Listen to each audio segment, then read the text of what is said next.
नमस्कार साथियों, गौरव ज्ञान धारा में आप सभी का स्वागत है। बताइए, आप मुझे देख पा रहे हैं और सुन पा रहे हैं या नहीं। आज सोमवार और फिर से अपनी जो है क्लास का सिलसिला शुरू करते हैं। बताओ भैया। हाँ टाब्रो, बताओ। देखो, मोथा तूफान, इसकी जो है हरारत हो चुकी है और सभी जगह प्रभाव देखने को मिल रहा है। तो थोड़ी सी सावधानी बरतें, मौसम परिवर्तन देखने को मिला है, तो आप सभी को सचेत रहना चाहिए। बाकी तो क्या कर सकते हैं। अच्छा, इसका नाम कौन से देश ने दिया? थाईलैंड ने दिया है ना इस बार, ध्यान रखना थोड़ा सा। हाँ बताओ बेटा ब्रो, क्या काले रिवीजन करियो कि नहीं करियो? काले संडे हो और संडे में थाने कहोड़ो के रिवीजन करने वास्ते है, तो रिवीजन करनो है टेमो टेम। आज की इस क्लास में, हाँ बारिश हो रही है, बाहर बारिश हो रही है, मैं अंदर यहाँ पे क्लास ले रहा हूँ। ठीक है, आज की क्लास में साथियों अपन दुर्ग कंप्लीट कर लेंगे। एक बहुत बड़ा टॉपिक था दुर्ग का, तो आज की क्लास में अपन दुर्ग को कंप्लीट कर लेंगे। मतलब मोस्ट ऑफ दुर्ग अपन पढ़ लेंगे। फिर तो वो सारणी आप लोगों को याद करनी होती है, तो वो सारणी तो मतलब अपनी जीजीडी वन लाइनर में भी मिल जाएगी आपको, या आपके पास में कोई भी पुस्तक है तो उसमें सारणी होती है कि कौन सा दुर्ग किस जगह है, तो उसको आप याद कर लें। या फिर अपन ने भी जीडी फैक्ट में कहीं ना कहीं दिया ही है आपको, तो वो आप कहीं से भी पढ़ सकते हैं, सारणी है तो उसको आराम से कहीं से भी याद कर सकते हैं। आज की इस क्लास में मोस्ट ऑफ अपने जो मोस्ट इंपोर्टेंट जितने दुर्ग जिसमें से सवाल ज्यादा बनते हैं वो सारे के सारे मैं कवर करवा दूंगा। ठीक है, टॉपर करा शुरू क्लास। हाँ, करंट वरंट सबकी करवाएंगे, चिंता मत करो। अभी मेरे घर में, राम निवाजी के घर में, सभी के घर में समस्या है, तो राम निवाजी करंट का और कंटेंट का काफी सारा काम देखते हैं। तो उनके भी अभी मदर की तबीयत सही नहीं है, और मेरे भी आप सभी जानते हो मदर की तबीयत सही नहीं, तो हम अभी पारिवारिक थोड़ी सी इनमें उलझे हुए हैं केयरिंग में। तो अभी भी क्लास लेने से पहले मैं भागते दौड़ते स्टूडियो पहुंचा हूँ। चलिए कोई बात नहीं, शुरू करते हैं। क्लास में व्यवधान नहीं आएगा। देखो, आज की ये दुर्ग की अंतिम क्लास है, कल इसके आगे वाला टॉपिक शुरू करेंगे। ठीक है, चलिए। ओके बेटा जी, देखो तारागढ़, तारागढ़ है नहीं, दो जगह है किला। तारागढ़ किला दो जगह है, एक है अजमेर के अंदर, एक है बूंदी के अंदर।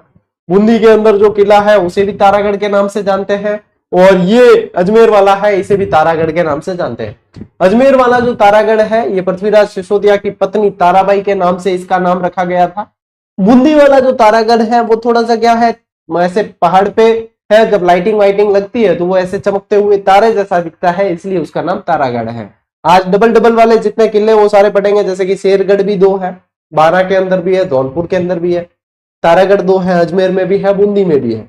तो जितना कंफ्यूजन है वो सारा का सारा आज क्लियर होने वाला है। ठीक है टाबरो, ठीक है। निर्माण इसका किसने करवाया है? अजय राज ने करवाया है। 1113 के अंदर ही इसका निर्माण करवाया गया है।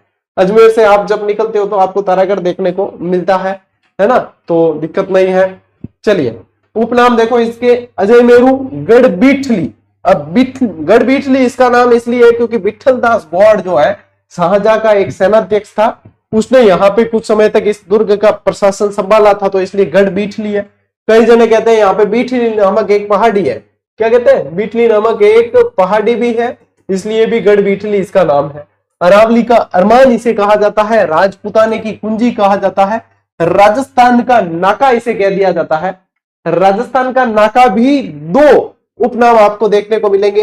एक इंसानों में यदि व्यक्तिगत पूछा जाए आपको व्यक्तित्व के अंदर, तो वो कहा जाता है केसरी सिंह बारट को, और वैसे यहां दुर्गों में पूछा जाए तो ये कहता है आप लोगों को यहाँ पे क्या क्या, ब्लैक कलर मत पहना करो सर, नजर लग जाएगी। लागी तो लागी कि दैन कौन अपा, मतलब यूं है पुरुषान थोड़ी नजर लागे रहे, मिनका नजर नहीं लागे, टाबरा डिजन दुजन उन लागे है, अपन को कौन नजर लगे। ये दाढ़ी इतनी काली इसलिए रख रखी है कि काला टीका लगाने की जरूरत नहीं पड़ती। ठीक है, चलिए। तो यहाँ पे ध्यान दो कि राजपुताने की कुंजी राजस्थान का नाका, ठीक है, और जिब्राल्टर, जिब्राल्टर जो है इसे कहा है। अब इसे दूसरा जिब्राल्टर भी कहा है, राजस्थान का जिब्राल्टर भी कहा है। विलियम बेंटिक ने कहा कि यदि यूनान के कारीगर आके इसे बनाए तो ये ऐसा का ऐसा जिब्राल्टर हो जाएगा, दूसरा जिब्राल्टर जो है इसे कहा जा सकता है। तो ये जिब्राल्टर के नाम से मोस्ट इंपॉर्टेंट सवाल है, ये पूछा जाता है। दूसरी चीज ध्यान रखो, अजमेर दुर्ग के बारे में ही पूछा जाता है। सर्वाधिक देशी आक्रमण यदि किसी दुर्ग ने झेले हैं तो वो अजमेर का दुर्ग है। सबसे ज्यादा देशी आक्रमण कि अजमेर क्या है, सेंटर के अंदर है, चारों तरफ के लोग वहां पे रहकर हुकूमत करना चाहते थे, आसपास अच्छी तरीके से मॉनिटरिंग हो सकती है, भाई सेंटर में है, किसी भी दिशा में जाना है तो पास पड़ेगा। तो अजमेर में सबसे ज्यादा देशी आक्रमण हुए। देशी आक्रमण यानी कि राजस्थान वालों ने ज्यादा आक्रमण किए हैं यहाँ पे, ठीक है, ये चीज ध्यान रखनी मोस्ट इंपॉर्टेंट है। देखो राजस्थान में सबसे ज्यादा देशी आक्रमण। पृथ्वीराज सिसोदिया, बताइए पृथ्वीराज सिसोदिया का उपनाम क्या है? आप लोगों को मैंने पढ़ा रखा है, क्या कहते हैं? उड़ना राजकुमार कहा जाता है। पृथ्वीराज सिसोदिया को उड़ना राजकुमार कहा जाता है। पृथ्वीराज सिसोदिया की छतरी कहाँ है? कुंभलगढ़ के अंदर। उसका छतरी का वास्तुकार कौन था? दपन पाना। जब मुझे ये चीजें लिंक होती हुई याद आ रही है तो आप लोगों को भी याद आनी चाहिए। आप लोग भी लिंक करके इसका आंसर निकाल पाते हैं तो समझ लीजिए आपकी तैयारी बहुत बढ़िया चल रही है, क्योंकि इतना याद करना भी अपने आप में मतलब होता है कि हाँ इतना तो याद है। 12 खंबिया छतरी है पृथ्वीराज सिसोदिया के, है ना। यहाँ पे ध्यान रखना है कि पृथ्वीराज सिसोदिया की रानी ताराबाई के नाम पर इसका नाम तारागढ़ रखा गया। बार मैं बताया था ना, और पृथ्वीराज सिसोदिया की पत्नी ताराबाई वाली स्टोरी भी बताई मैं था ना, है ना, बताई थी ना, कैसे इसके पृथ्वीराज सिसोदिया के भाई ने जो है इसको प्राप्त करने की कोशिश की, लेकिन जो है वहां के कहाँ के टोडा के राजा थे, उन्होंने राज सुल्तान ने इनको उसको मार दिया था, पृथ्वीराज सिसोदिया के भाई जगमाल को, है ना, जयमल को। उसके बाद में जो है पृथ्वीराज सिसोदिया ने टोडा जीतकर ताराबाई से विवाह किया। ताराबाई बहुत सुंदर थी, तो उनको पाने के लिए जो है जयमल ने बहुत प्रयास किए थे। शाहजहां का सेनाध्यक्ष था विठल दास गौड़, उसके द्वारा इसका पुनर्निर्माण कराया गया। तो इसलिए भी कई बार कहा जाता है कि गढ़ बीठली इसे कहा जाता है, ठीक है, गढ़ बीठली इसे कहा जाता है, ये ध्यान रखना, है ना। अच्छा, इसी तारागढ़ के अंदर जो है रूठी रानी की छतरी भी है। रूठी रानी इसमें रूठ कर रही थी। अब रूठी रानी का नाम क्या था? रूठी रानी उमादेव। किससे रूठी थी? राव मालदेव से। तो वो रूठ कर इसी तारागढ़ के अंदर अपना जीवन व्यतीत करती है, ठीक है, ये ध्यान रखेंगे। दुर्ग में निर्माण क्या क्या है? मीरान साहब की दरगाह है, घोड़े की मजार है, और इस घोड़े की मजार में आपको पता रखना है कि चने चढ़ाए जाते हैं। यहाँ पे क्या है? चने चढ़ाए जाते हैं घोड़े की मजार में, क्योंकि घोड़ा क्या खाता है? कई जना कहते हैं गुरु जी घास, कि कैसे कि घोड़ा घास से दोस्ती करेगा तो खाएगा क्या? कई जने कहते हैं तो घास भी खाता है, चने उसके फेवरेट होते हैं। हॉर्स पावर, ठीक है, हॉर्स पावर कैसे आती है? इतनी ताकत वो आती है चने खाने से, है ना। तो आप भी चने खाओ, आप भी स्फूर्ति बहुत आएगी, भागोगे घोड़े की तरह एकदम, कभी थकोगे नहीं। तो ये घोड़े जो है ये आप लोगों को ध्यान रखना है, घोड़े की मजार। रूठी रानी की छतरी है, चश्मा ए नूर है। चश्मा ए नूर क्या है? एक झरना है, एक झरना है, चश्मा ए नूर एक झरना है। और इसके अलावा 14 बुर्ज भी यहाँ पे बने हुए हैं, ठीक है। चीजें यानी पूछ लिया करे एग्जामिनर, तो एग्जामिनर आजकल लैंग्वेज बना के पूछता है, तो सारी की सारी ध्यान रखना आप लोगों को। चलिए स्क्रीनशॉट लीजिए भाई, टाब्रो ले स्क्रीनशॉट। सर ये क्लास कितने बजे लगती है? 8 बजे बेटा, फिक्स टाइम है अपना, प्राइम टाइम 8 बजे। 8 बजे अपना ये डेली शो आता है, सोमवार से शुक्रवार। चलिए आगे बढ़ते हैं। तारागढ़ बूंदी वालों साथ साथ ही पढ़ेंगे ताकि आप लोग कंफ्यूज बिल्कुल ही नहीं होंगे। ब से बूंदी और ब से बरसिंह। बूंदी वाला जो तारागढ़ है उसका निर्माण किसने करवाया है? बरसिंह ने करवाया 1352 में। इसे कहा जाता है तिलस्मी किला। तिलस्मी यानी कि मतलब यूं चमत्कारी, चमत्कारी कह सकते हैं। तिलस्मी, तिलस्मी शब्द ही ऐसा है, मतलब कोई जादू टोना टोटका वगैरह ऐसा किया हुआ हो। ऐसा इसलिए कहते हैं कि इसके अंदर बहुत सारी गुप्त सुरंगें हैं। कहां निकलती है किसी को कोई पता नहीं, बहुत सारी गुप्त सुरंगें, इतनी सुरंगें वैसे कोई अपने जैसा कच्चा पुचा आदमी जाए ना डर जाए। तो इसलिए यहाँ पे जो है ये रुडयार्ड किपलिंग गया, इसने देखा भाई साहब अंग्रेज तो वैसे भी डरते हैं थोड़े से अपने यहाँ पे आके, है ना। अंग्रेज वैसे भी जैसे भारत के और राजस्थान के लोगों के मुकाबले अंग्रेज थोड़े से डरते हैं। तो इसमें क्या, इसने जाकर देखा है भाई साहब इतनी दुर्ग में सुरंगे उरंगे क्या है, ये किसने बनाया? रहे भूतों ने बनाया कि प्रेतों ने बनाया कि कुछ किसने बनाया? तो उसने कह दिया कि ये किला भाई साहब संभवतः किसी न किसी भूतों या प्रेतों द्वारा बना हुआ है। तो ये ध्यान रखना है। ऐसे कैसे रुडयार्ड किपलिंग को वो दुर्ग मेहरानगढ़ बहुत बढ़िया लगा था, क्या व्यवस्थित जगह पे बना हुआ है। नीचे देखो ये बहुत बढ़िया शानदार राजस्थान का ताजमहल जसवंतड़ा बना हुआ है, और ये और बहुत अच्छी बनावट है इसकी। तो उसने कहा कि ये तो भाई देवताओं ने बनाया है, देवताओं या फरिश्तों ने बनाया। यहाँ पे गया डर गया, तो यहाँ पे कहा कि भूतों और प्रेतों ने बनाया है। तो इस तरीके से चीजें याद रखनी है आप लोगों को। ठीक है। क्या इसके बारे में रुडयार्ड किपलिंग कहता है कि यह दुर्ग मानव द्वारा तो भाई साहब नहीं बना है, बल्कि भूत प्रेतों द्वारा बनवाया गया किला है। इसके अंदर एक गर्भ गुंजन तोप पड़ी है, शक्तिशाली तोप है।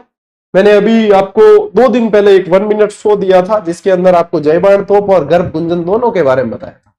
अच्छा, आज की क्लास में भी मैं गर्भ गुंजन के बारे में और बताऊं था ना, गर्भ गुंजन को फोटो भी बताऊं और इन विशेषता भी इन्हीं बताता हूं। ठीक है, पहले देखिए आप दुर्ग में इसमें और क्या क्या निर्माण किया गया। चित्रशाला, जिसे रंग विलास महल के नाम से जानते हैं, रतन महल है, फूल महल है, दीवाने आम है, नौबत खाना है, जीवरखा महल है और रानी जी की बावड़ी, वो भी इसी दुर्ग में बनी हुई। अब देखो ये लाइटिंग पड़ती है ना ऐसे, तो ये क्या ऐसे लगता है जैसे कि आसमान में कोई तारा चमक रहा है, दूर से देखने पर ऐसे लगता है, इसलिए इसे तारागढ़ कहा जाता है। ठीक है, चलिए लीजिए स्क्रीनशॉट।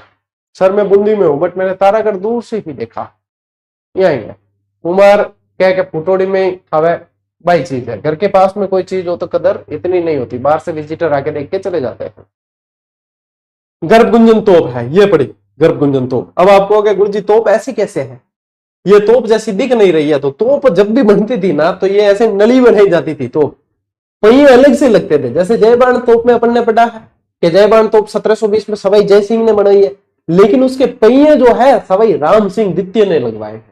तो ऐसे कैसे ये जो है आपके गर्भगुंजन तोप है, यहां से भाई साहब इसके झंकार इतनी खतरनाक उठती थी कि पेट में मतलब आटा पड़ जाता, पेट में झंकार उठती।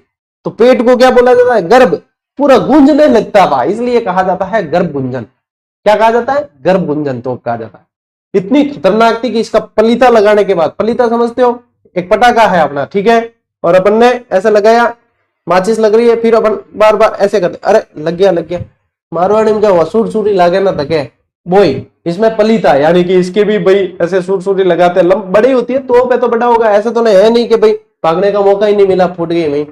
तो इसका जब पलीता लगाते थे, तो पलीता लगाने के बाद में जो तोपची होते थे ना, तोपची जो पलीता लगाते हैं, वो पानी में कूद जाते थे। क्या होता है, आवाज पानी में, अपन जैसे अपन भी रहेंगे, एक सोचने की बात है, अपन पानी में रहेंगे तो बाहर कोई आवाज गूंज रही है तो पानी में अपने को इतनी महसूस नहीं होगी। अब एक टाबर कहो 1 मिनट शो बनाया उन्होंने, वो साइंटिस्ट हो, टाबर साइंस से था, ने कहा गुरुजी इसमें पानी में तो वेलोसिटी साउंड की बहुत ज्यादा होती है, वो तो ये पानी में क्यों कूदते थे। मैं कहो बिन जवाब भी दियो, मैं क्यों भाई वो तो साइंस पढ़ी वड़ा कौन आनी, तो पानी में कूद जाता, बाणे प्रभाव कम हो तो बाणे कान में गुंजन नहीं होता, कूद जाता, बस मैं साइंस नहीं पढ़ी वड़ा, साइंस पढ़ी वड़ा होता तो पानी में भी नहीं कूदता, है कि नहीं। तो बर्ड्स लगा देता काना में। आपने मतलब जो चीज दे रखी है इतिहास के अंदर, सीधी सीधी पढ़ना है, एग्जामिनर इस तरीके से पूछेगा, एग्जामिनर यूं नहीं पूछेगा वेलोसिटी कितनी है, क्या है, ये है फलानी टीम की, इतनी बातें करनी क्यों है, फालतू दिमाग लगाओ ना, सिलेक्शन नहीं हुआ है। और सीधा सीधा जितना समझना है उतना लगाओ, अनावश्यक दिमाग नहीं लगाना। ठीक है, चलिए। अपने विशाल आकार और मारक क्षमता के लिए जानी जाती थी, इसे चलाया जाता तो गूंज से उधर में झंकार उठ जाती, आवाज इतनी भयानक थी कि इसका पलीता लगाने के बाद तोपचियों को पानी में कूदना पड़ता था। अब कोई तो अपर पुरखा रियोड़ा है, तो कोई तो मतलब ध्यान हुई जने ना। देखो गुप्त काल के अंदर साइंस कितनी डेवलप थी, कितना उन्होंने ज्योतिष विद्या कर ली थी, तो यानी कि अपने से वो 2000 साल पहले भी यदि अपन देखें बहुत अपने से ज्यादा जानते थे, उनको साइंस का वैसे भी अच्छा नॉलेज था। तो ए तोपची भी भाई साहब है, तोपची हा है, अपा बंदूकची भी कौन हा, और ए तोपची हा, तो आने ज्यादा ध्यान है अपन, तो की फर्क पड़ता हुई जने कूदता ना पानी में। इसके अलावा बूंदी में भवानी तोप भी है और विष्णु तोप भी पड़ी है, ये भी ध्यान रखें आप। चलिए, तो मैं तो एडो हूँ, देसी आदमी हूं, तो मैं देसी तरीके को सोच लिया करूं, टावरा ने भी देसी आदमी देसी तरीके में बता दियो कि यहाँ याद रख लो, बस इतो ही काम पड़ी एग्जाम में। चले आगे बढ़े।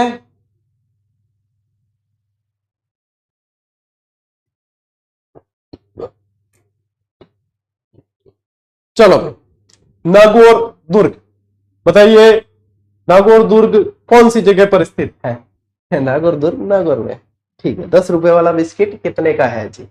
निर्माण कैमास द्वारा, कैमास का ही पूरा नाम था कदम्बदास, कदम्बवास, कदम्बदास इसका पूरा नाम था। पृथ्वीराज चौहान का संरक्षक रहा है। कैमास ने क्या हुआ कि एक बार कैमास यहां से जा रहा था, अही छत्रपुर नागौर चौहानों के आसपास की, मतलब चौहानों की उत्पत्ति वही है, छत्रपुर से मानते राजधानी रही हुई है।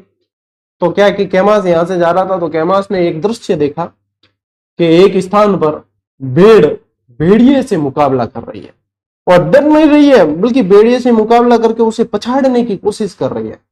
कैमास ने कहा भाई साहब ये भेड़ की प्रवृत्ति तो नहीं है, जरूर इस जमीन के अंदर कुछ न कुछ ऐसा है जो इसको इतनी ऊर्जा दे रहा है, इसको इतनी सकारात्मकता दे रहा है कि ये भेड़ जो है इस भेड़िए से मुकाबला कर रही है और भेड़ियों को पछाड़ने की पूरी कोशिश कर रही है। जरूर इस जमीन में कुछ न कुछ ऐसा है। तभी कैमास के दिमाग में आया कि यहां पे एक किला बनाना चाहिए, तो यहां पे बना दिया उसने नागौर का किला। तो नागौर के किले का निर्माता कौन था? कैमास था, जो पृथ्वीराज चौहान तृतीय का संरक्षक भी रहा हुआ है। ध्यान रखें बेटा, बहुत अच्छी जानकारी है। उपनाम देखो, नागदुर्ग, नागाना दुर्ग, अहिछत्रपुर दुर्ग। इस किले से अमर सिंह राठौड़ की शौर्य गाथाएं जुड़ी हुई है। अब अमर सिंह राठौड़ बगावत के समय कहां रुके थे? उन्हें कौन सी जागीर दी गई थी? उन्हें नागौर की जागीर दी गई थी, है ना? ठीक है। इसकी आकृति ऐसी है कि इस पे दागे हुए जो गोले हैं इसको क्षति पहुंचाए बिना ही सीधे निकल जाते हैं। एक्चुअली ये सही कोई मतलब सही तरीके से बना हुआ नहीं है। इसकी आकृति बनी हुई इस तरीके से ही है कि इस पे जो है गोले क्षति पहुंचाते नहीं, सीधे पार हो जाते थे। तो इस पे तोप के प्रभाव जो है कम होते थे इस पे।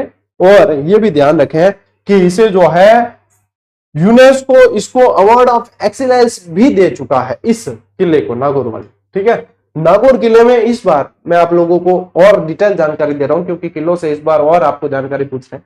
ये जानकारी आप लोगों को सेकंड ग्रेड की इस बार नई वाली गाइड और फर्स्ट ग्रेड की जो वॉल्यूम आया ना डिटेल, उसमें भी मिलेगी।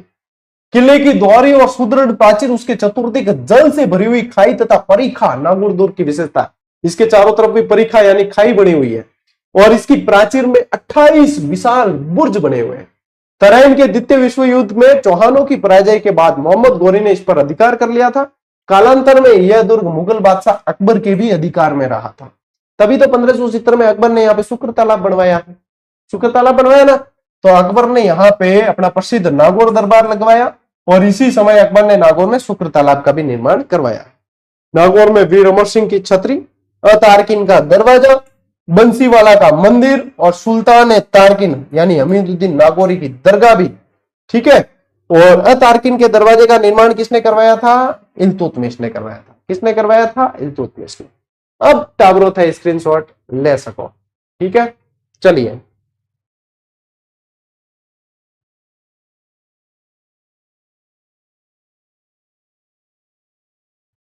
बढ़े आगे। ओके, जूनागढ़। मारवाड़ी में जूनो किने के? अपा होलिया के दिन केड़ा कपड़ा पहनो?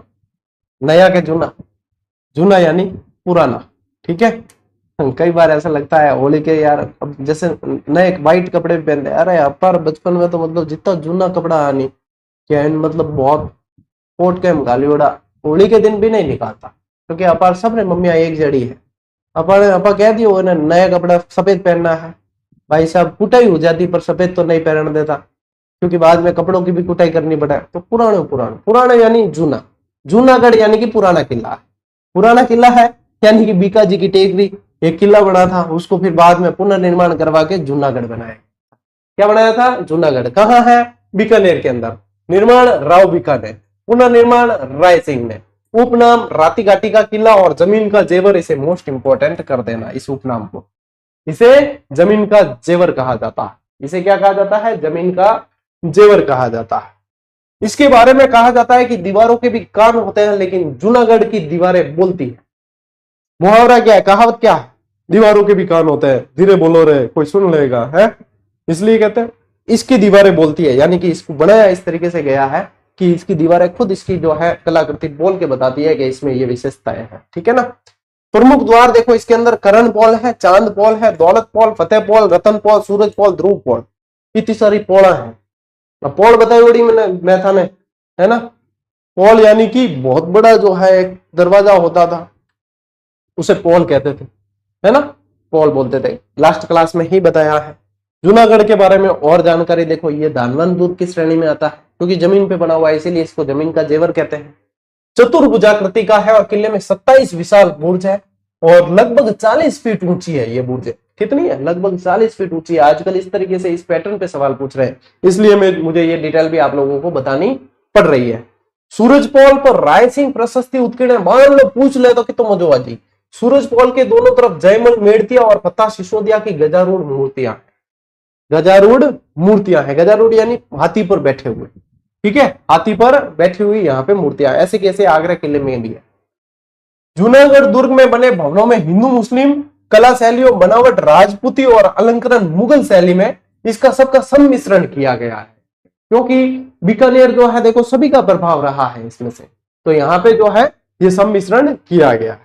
प्रमुख भवन के अंदर राय सिंह का चौबारा, फूल महल, चंद्र महल, गज मंदिर, अनूप महल, रतन निवास, रंग महल, कर्ण महल, दलील निवास, छत्र महल, लाल निवास, सरदार निवास, गंगा निवास, चीनी बुर्ज और आप लोगों के सुनहरी बुर्ज, विक्रम विलास, सूरत निवास, मोती महल, कुंवर पदा और जालीदार बारह दरिया, ये सारे का सारा निर्माण जूनागढ़ किले के अंदर है। अब देखो एग्जामिनर लेवल बढ़ा है तो अपने भी लेवल बढ़ाना पड़ा, तो ऐसी सारी की सारी चीजें जो है, यानी कि यहाँ के शासकों के भी नाम याद है ना आप लोगों को, तो भी आप आधे तो महलों के नाम वैसे ही याद कर लोगे, ठीक है। तो ये जो है आप लोगों को ध्यान रखना है। हाँ, आगरा किले से राय सिंह यहाँ पे लाया था, क्योंकि पहले आगरा किले में अकबर ने जो है मूर्तियां लगवाई थी, फिर राय सिंह यहाँ पे जूनागढ़ के अंदर ले आया, क्योंकि राय सिंह अकबर के अधीन ही था, तो वो यहाँ पे बीकानेर ले आया था। तो ऐसी ही मूर्तियां आगरा किले में लगवाई गई थी, यानी कि यही लगवाई गई थी। ओके, बढ़े आगे। अब देखो ये जो कोसवर्धन दुर्ग है ना, इसे ही शेरगढ़ कहा गया। अब ये शेरगढ़ बारा के अंदर है और ये शेरगढ़ धौलपुर के अंदर है, और लेकिन दोनों का नाम शेरगढ़ जो है ना, वो शेरशाह सूरी ने इसका पुनर्निर्माण करवाया है, इसलिए अफगान शासक शेरशाह सूरी के पुनर्निर्माण करवाने के कारण इन दोनों का नाम शेरगढ़ पड़ा है, ठीक है। तब देखो इनमें कोसवर्धन दुर्ग इनको निर्माण करवायो नागवंशी शासक करवायो है, पुनर्निर्माण शेरशाह सूरी, तो उपनाम इनको क्या होगा, शेरगढ़। यह जल दुर्ग की श्रेणी में आता है जो परवन नदी के किनारे पे बना हुआ है। और ये जो शेरगढ़ है इसका निर्माण तो मालदेव ने करवाया है, लेकिन पुनर्निर्माण शेरशाह सूरी ने। उपनाम है इसके धौल दोहरागढ़ और दक्षिण का द्वारगढ़, ये इसके उपनाम है। और दुर्ग में निर्माण क्या है, मीर सैयद की मजार है और हुंकार तोप है, ये पड़ी देखो हुंकार तोप। तो ये भी ध्यान रखना है आप लोगों को कि हुंकार तोप कौन से किले के अंदर है, ठीक है। हाँ चलो टालो, ले स्क्रीनशॉट। आगे बढ़ते हैं, और शाहबाद किला बारा का है। शाहबाद किले के अंदर आप लोगों को ध्यान रखना है, आपको पूछेंगे अलल पंख वाला हाथी, है ना, यानी कि पंख वाले हाथी को बोलते हैं अलल पंख, इसको करना पंख, पंख वाला हाथी। निर्माण इसका चौहान मुकुटमणि देव ने करवाया है। शेरशाह सूरी और औरंगजेब के ये अधीन रहा है, यानी अफगानों के भी अधीन रहा है, मुगलों के भी अधीन रहा है। इसे सलीमाबाद के नाम से भी जाना गया है। और इसमें अलल पंख, ये देखो मैंने यहाँ पे फोटो शामिल किया है, यहाँ पे देखो पंख वाला हाथी जो है ये मूर्ति आपको दिख रही है, तो इसको बोला जाता है अलल पंख, पंख वाले हाथी की मूर्तियां मिली है। और नवलबान तोप जो है वो इस किले के अंदर ही उत्कीर्ण है। ये शिलालेख मैंने इसका साथ में शामिल किया है, तो इसको आप बाद में पढ़ लेंगे। हाँ, लास्ट 2-3 क्लास की पीडीएफ देनी है, वो मैं आज नाइट में देता हूँ आपको पीडीएफ टेलीग्राम पे, ठीक है ना। एक्चुअली अभी बहुत ज्यादा बिजी शेड्यूल में सुबह भी देने वाला था, लेकिन स्कूल का टाइम हो गया तो दे नहीं पाया आपको वापस। तो अभी मैं भागते दौड़ते जस्ट 8 बजे से पहले ही स्टूडियो में पहुंचा हूँ, 5 मिनट पहले। तो अभी क्लास पूरी होने के बाद में आप लोगों को देता हूँ। हाँ, तिमनगढ़ दुर्ग करौली में अब बार कराऊं, तिमनगढ़ बहुत बढ़िया तरीके से डिटेल कराऊं, क्योंकि तिमनगढ़ दुर्ग यानी इस बार सूजस में भी दियोड़ो है, इस बार जो मासिक सूजस पत्रिका आवे नहीं बिम तिमनगढ़ दियोड़ो है, तो मैं तिमनगढ़ बहुत बढ़िया डिटेल कराऊंगा आज, ठीक है। उसकी सारी डिटेल बताएंगे आप तिमनगढ़ की। चलिए बढ़े आगे, दौसा का किला, ठीक है। देखो दौसा का किला निर्माण बड़ गुजरों द्वारा और पहाड़ी है देवगिरी। इसकी आकृति कैसी है, सूप या छाजले जैसी इसकी आकृति है। दौसा के किले की आकृति कैसी है, सूप, सूप समझते, सूपड़ा बोलते हैं ना जो गेहूं छानने का और वो आता है, उसके जैसी है। और छाजला कह सकते हो, या फिर देवगिरी पहाड़ी के ऊपर है, ठीक है। तो ये ध्यान रखना। चूरू किला, चूरू किले में च से चांदी के गोले ध्यान रखने हैं, चांदी के गोले ध्यान रखने हैं, यही पूछा जाता है। ठाकुर कुशल सिंह ने तो है निर्माण करवाया है इसका। देखो 2 ठाकुर याद रखने, ठाकुर कुशल सिंह और ठाकुर सिर सिंह, निर्माण पूछेंगे इसका तो ठाकुर कुशल सिंह ने करवाया 1739 के अंदर। लेकिन चांदी के गोले जो दागे हैं वो ठाकुर शिव सिंह के समय दागे गए हैं। बीकानेर की सेना ने हमला किया था इनके ऊपर, गोला बारूद सारा खत्म हो गया था तो चांदी के गोले दाग दिए। ठीक है, चांदी के गोले दागे थे। ठीक, ध्यान रखियो। शिव सिंह के समय ये पूछते हैं, ठाकुर शिव सिंह के समय दागे थे।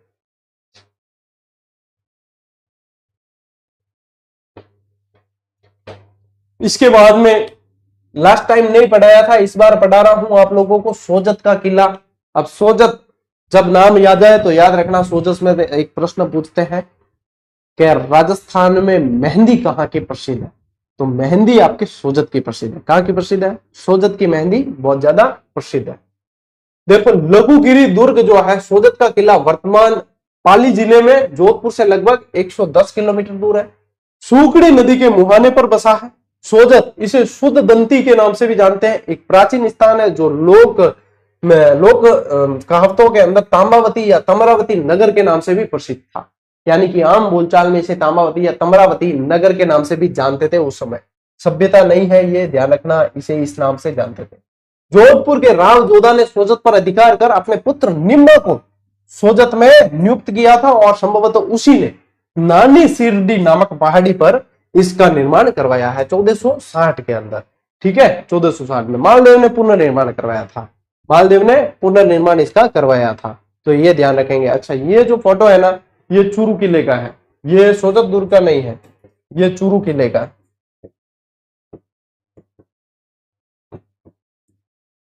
ठीक है, जब जब मैं जहां जहां घूमने जाऊंगा, इनको देखने जाऊंगा, तो मैं आप लोगों को यहाँ पे मिलने वाले शिलालेख और इनसे कोई प्रमाणिक जानकारी होगी या ये चीजें देखने को मिलेगी तो फोटो टेलीग्राम पे डाल दूंगा, आप भी देख लेना। वैसे ये अभी इंटरनेट से उठाया गया है। ठीक है, चलिए। गुरुजी सोजत से हम हैं, ओके। मेहंदी बहुत प्रसिद्ध है वहां की। आगे बढ़ते हैं। बाला किला। अब बाला किला है ना, आज के समय में एग्जामिनर का सबसे फेवरेट किला है। इसलिए बाला किले में सिर्फ ये जानकारी नहीं है, मैं आगे आपको इसकी डिटेल जानकारी इसी क्लास में देने वाला हूं। बाला किले में और भी दूंगा। ठीक है, अभी ध्यान रखें, बाला किला है कहाँ? अलवर में। खानवा युद्ध के बाद बाबर यहाँ रुका था और सलीम यानी कि जहांगीर को यहाँ 3 साल तक कैद में भी रखा गया था। कौन सा किला? बाला बाला बाला बाला बाला बाला। कंकनवाड़ी का किला कहाँ है? अलवर में। निर्माण सवाई जय सिंह ने करवाया और इसमें दारा सिखों को बंदी बनाकर रखा गया। देखो मुगलों के है ना राजकुमारों को भी बंदी बना के रखने के लिए राजस्थान के किले ही काम आए थे। क्या राजस्थान के किले कितने मजबूत हुए होंगे जब मुगलों को भी यहाँ के किलों पे भरोसा था, है कि नहीं? जब ये ध्यान रखना अपने को। हाँ, बाला किले को कुंवारा किला भी कहा जाता है, 52 दुर्गों का लाडला कहा जाता है, सारी चीजें बताओ। ठीक है, इसके अलावा देखो मांडलगढ़ का दुर्ग कहाँ है? भीलवाड़ा में। नदी बनास बेड़च मेनाल के त्रिवेणी संगम पर है। आकृति है मंडल आकृति है, मंडल के जैसी आकृति है इसकी। अकबर ने महाराणा प्रताप के विरुद्ध यहाँ युद्ध नीति बनाई थी और मेवाड़ का प्रवेश द्वार भी इसे कहा जाता है। यहाँ पे 4 भुजा मंदिर और उंडेश्वर मंदिर है और 7 प्रवेश द्वार भी है इसके अंदर। इसके अंदर कितने? 7 प्रवेश द्वार है। ठीक है, और कौन टाबर रोवेर है कमेंट में? देखो, चाहे परिस्थिति कैसी भी हो, रोना नहीं चाहिए। और जो रोता है तो भगवान भी देखता है कि जब इसके पास में हाथ पैर दिमाग सब सलामत है फिर भी रो रहा है तो क्या रो। फिर भगवान भी कहते हैं क्या रो फिर तू। जब तेरे पास में सब कुछ है, प्रयास करने भर की कमी है या प्रयास कर भी रहे हो, सफलता नहीं मिल रही है, तो कब तक नहीं मिलेगी? हमने भी संघर्ष किया है लाला, तुम्हें भी संघर्ष करना पड़ेगा। हर व्यक्ति को जिसको सफल होना है संघर्ष करना ही पड़ेगा। तो ये रोना धोना छोड़ो, जैसी परिस्थिति है उसको स्वीकार करके आगे बढ़ना पड़ेगा। रोने धोने मतलब मेरे को बताओ, रोने से मन तो हल्का हो जाता है, लेकिन क्या समस्या का समाधान होता है? नहीं। समस्या का समाधान होता है जब हम रोना छोड़कर उसको दूर करने के लिए प्रयास करते हैं। सभी के जीवन में संघर्ष लिखा है बेटा। मैं अक्सर तुम्हें कहा करता हूं, किसी के वसीयत में आसमान नहीं लिखा जाएगा, उड़ान तय करेगी कि कौन कितना ऊंचा जाएगा। जिनके मतलब संघर्ष नहीं लिखा है ना, जिनके पास में पुछता नहीं पैसा है, वो तो वैसे ही मौज कर रहे हैं, वो तैयारी करने आते ही नहीं है, तो क्यों रो रहे हैं? रोने के लिए तो पूरी जिंदगी पड़ी है, अभी 4 पल जी लो बढ़िया तरीके से।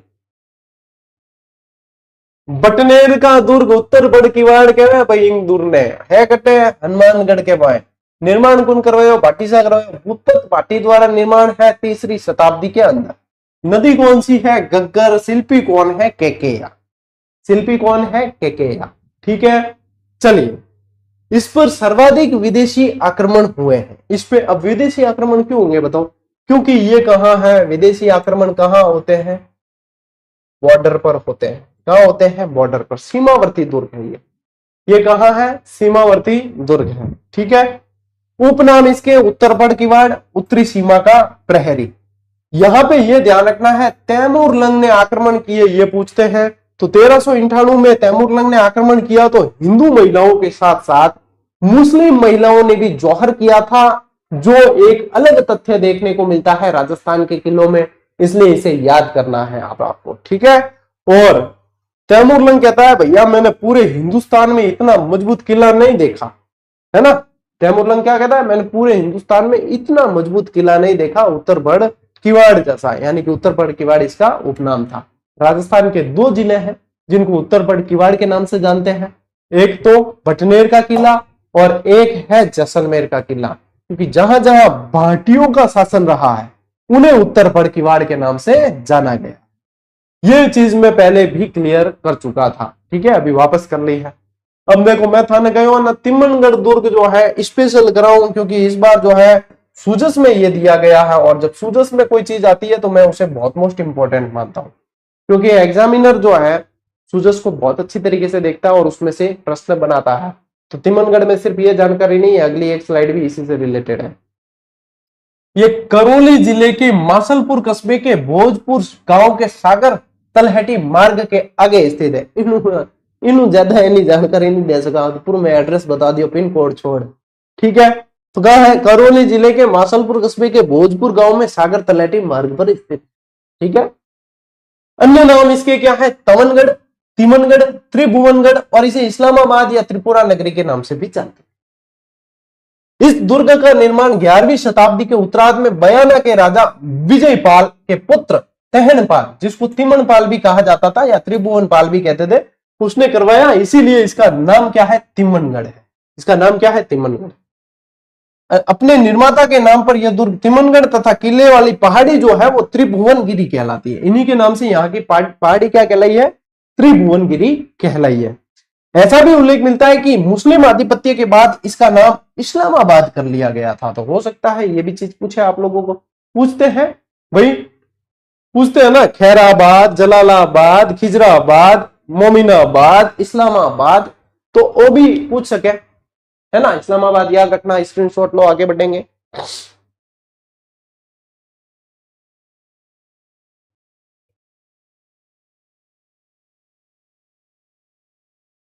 चलिए, लगभग 8 किलोमीटर की परिधि में विस्तृत है ये, और समुद्र तल से इसकी ऊंचाई है 1309 फीट। ठीक है, आप लोगों को बता ही दिया है कि ये त्रिभुवनगिरी पहाड़ी पर है, तो ये गिरी दुर्ग की श्रेणी में आती है। दुर्ग में लगभग 60 दुकानों वाला एक विशाल बाजार है, खास महल है, बड़ा चौक है, ननंद भोजाई का कुआं है। ठीक है, मोस्ट इंपॉर्टेंट, राजगिरी दुर्गाध्यक्ष के महल है इसके अंदर, सैनिकों के आवास गृह है। ठीक है, छतरियां हैं, थोड़ी सी जीर्ण है, तहखाने आदि बड़े हुए हैं इसके अंदर, ये ध्यान रखना है। और तिमनपाल की संतानों के बीच क्या हो गया था? विवाद हो गया था। तो विवाद के बाद 1196 में मोहम्मद गोरी ने तिमनगढ़ पर आक्रमण कर अपने आधिपत्य में ले लिया, और बाद में 1264 से 1286 तक यदुवंशियों ने दुर्ग पर अपना फिर से झंडा लहराया था। ठीक है, यह ध्यान रखना है। पुरातत्वविद डॉक्टर रामजीलाल कोहली के अनुसार दुर्ग में जैन और वैष्णव धर्म का तीर्थ स्थल भी रहा है। यहां मिली जैन निषिद्धकाय और विष्णु मंदिर इसकी पुष्टि करते हैं। मोहम्मद गौरी ने 1196 में आक्रमण कर इसे ध्वस्त कर दिया था। ठीक है, यहाँ पे ये देखो ध्वस्त किया था, बाद में जो है वापस जो है यदुवंशियों ने, यानी कि करौली के जो शासक थे ना वो यदुवंशी थे, ये ध्यान रखना। कृष्ण भगवान के वंशज मानते हैं वो अपने आप को, तो ये याद रखें और स्क्रीनशॉट ले लें।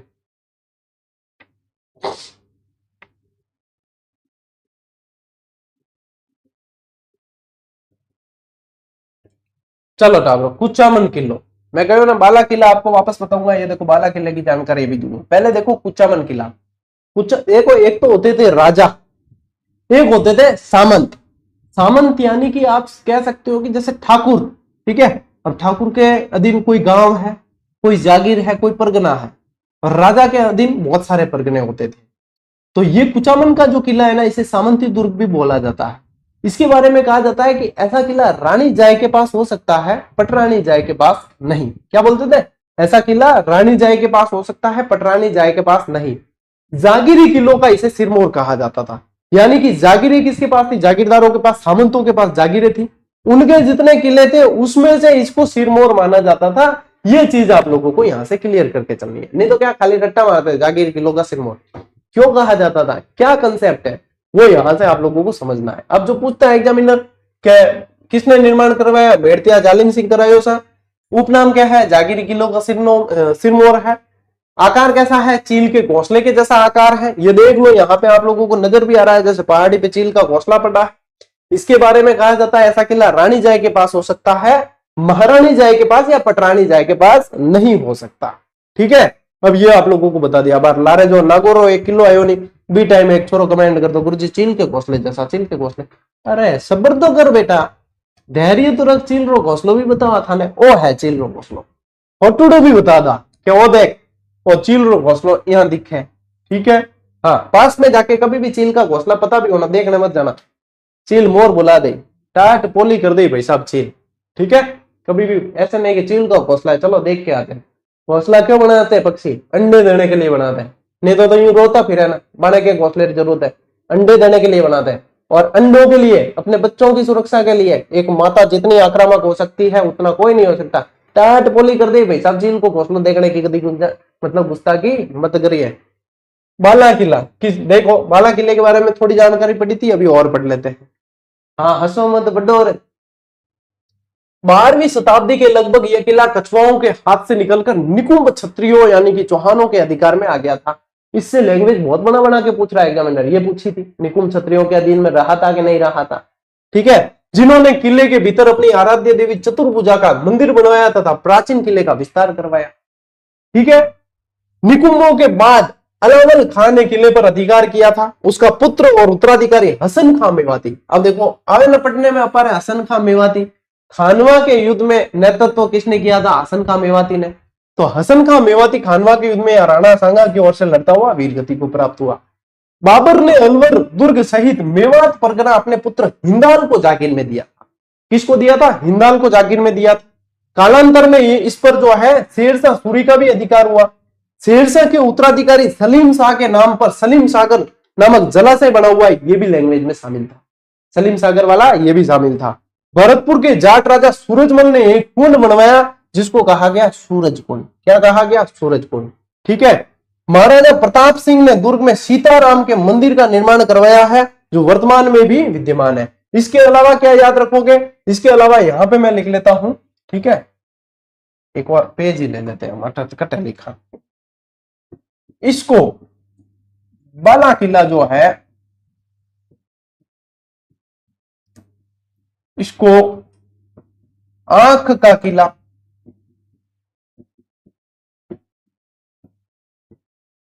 कुंवारा किला, बावनगढ़ का लाडला,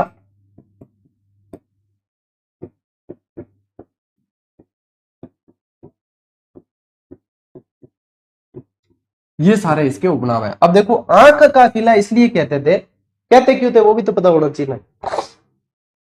आंख का किला इसलिए कहते थे कि इसमें से है ना बंदूक चलाने के लिए बहुत सारे खांचे रखे हुए हैं, यहाँ है ना खांचा गणा है, तो इसलिए ऐसा लगता था जैसे फिर उसके अंदर ऐसे कोई दीपक वीपक भी लगा दिए, कभी दिवाली वगैरह आई तो फिर यूं मतलब चमकती थी चीजें, तो ऐसे लगता था बहुत सारी आंखें हैं इसकी, गोली कहीं से भी चलती थी। तो इसलिए क्या दुश्मन कहते हैं अरे भैया आंख वाला किला है ये तो कहीं से भी देख लेते हैं, अपन को नहीं दिखता, मतलब दुश्मन को नहीं दिखता, दुश्मन ऐसे सोचता अपन को नहीं दिखता, बाकी इसके बहुत सारी आंखें हैं ये कहीं से भी देख लेता है, तो इसका नाम आंख का किला। कुंवरा किला के इसको जीत नहीं पाते थे, तो क्या कोई जीत नहीं पाया, अधिकार नहीं पाया, तो ये कुंवरा है, तो इसलिए कुंवरा किला इसको कहा जाता था। बावनगढ़ का लाडला कहते थे इसको। ठीक है, कि आस पास के 52 दुर्गों के अंदर ये सबसे खास है, तो यहाँ बावनगढ़ को लाडलो कह देता, तो इन वास्ते इना इतना नाम है भाई। ठीक है, ध्यान रखियो इतिहास पढ़ो नहीं तो इतिहास से रिलेटेड बहुत सारी चीजें हुआ करे, तो बिना क्या है ध्यान रखो कि लाडला कहते थे, हाँ लाडला कहते हैं तो घणो लाडलो हो किलो। ठीक है, चलिए अब इसी के साथ अपने लाडले जी ये क्लास पूरी हुई और इसी के साथ दुर्ग भी पूरे, मोस्ट ऑफ तो मैंने करवा दिए, कुछ एक जो है आप लोगों को स्थान विस्थान याद रखने सारणी वारणी तो वो पुस्तकों में दे रखी है, मैंने भी दी अपनी पुस्तक में और आप लोगों के पास में मान लीजिए और कोई भी पुस्तक है तो उसमें भी दे रखी होती है, तो सारणी के अनुसार उन दुर्गों को भी याद कर लेना। 3 क्लास के अंदर आप लोगों को मोस्ट ऑफ दुर्ग करवा दिए हैं मैंने, ठीक है। तो अब जितनी डिटेल एग्जामिनर पूछता है उस डिटेल के आधार पर ये चीजें करवाइए और अब टेस्ट सीरीज से अभ्यास तो आप कर ही रहे होंगे, हो सकता है 2-4 दिन बाद सिलेबस चेंज हो, ऐसा सुनने में आ रहा है। ग्रेड थर्ड एक प्रयोगशाला है भाई साहब, और ग्रेड थर्ड एग्जाम आए और ये आयोग वाले और विभाग वाले इस पे प्रयोग नहीं करें या इस पे कुछ करें नहीं तो हो ही नहीं सकता, या तो पैटर्न चेंज करते हैं या सिलेबस चेंज करते हैं या कुछ ना कुछ करते हैं। मैं तो भाई साहब धन धो गाने जो है हाथ जोड़ू पुणिया तक आयोग ने कि थाने एक्सपेरिमेंट करने आ ग्रेड थर्ड ही मिले के एग्जाम घना जना आस लगा तैयारी करे रहे, इतना क्यों एक्सपेरिमेंट करो और सिलेबस चेंज करना तो पहला कह दिया करो ना, आने डबल खर्चो हुई।